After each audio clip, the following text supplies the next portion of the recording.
I'm going to show you something that I learned today. Let's begin.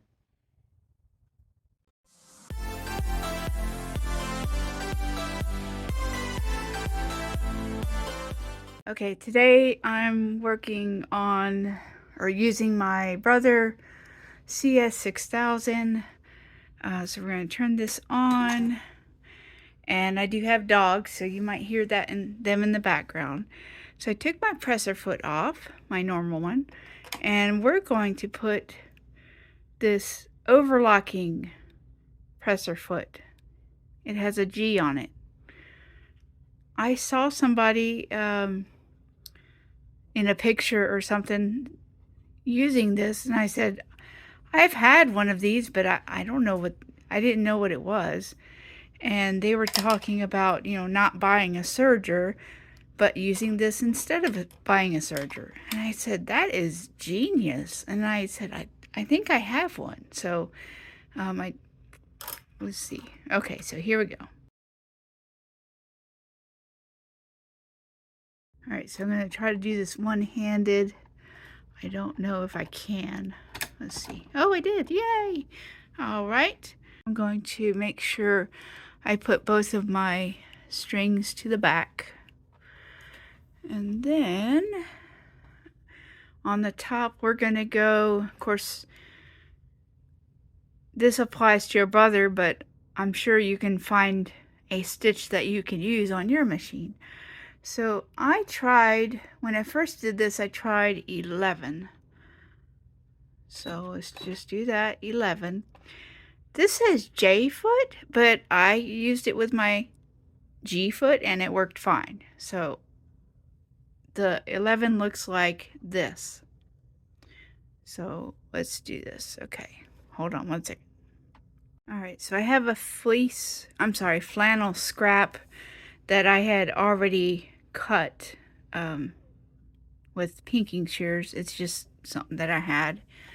So we're going to put it there. Just like that. And then, oops. And I'm going to put the presser foot down. And I'm just going to put my needle down. And now, okay, so 11. And this is automatic. I'm not going to change anything with that. Okay, so let's try to do this with one hand or one foot, right? All right, so let's see.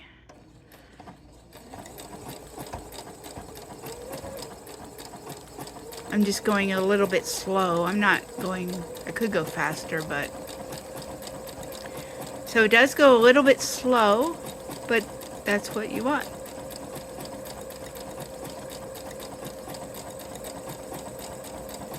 I just think this is a neat idea. So I'm going to do a little bit more and then I'm going to take it out and you can see what I've done.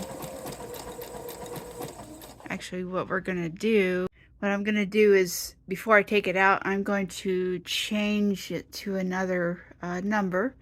So let's try, was it 15? I think it was 15. So I'm going to go to 15. And it still says J foot. So J foot is the normal foot, I think. But this is the G foot and it works fine. So let's see. All right, so there we go. So this is the number 15 stitch on the brother. All right, now let's try another one. Let's see. Okay, let's try 19. Let's see, it says J. We will see if it works. If it doesn't,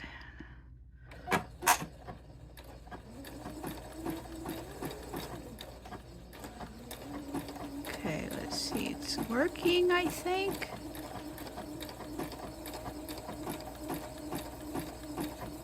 Looks good so far.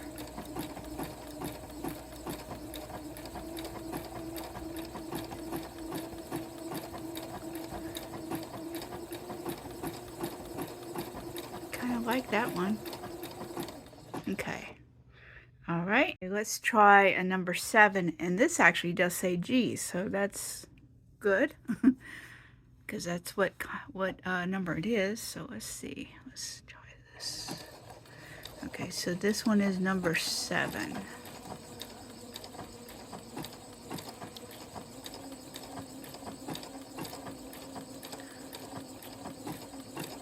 Looks good so far.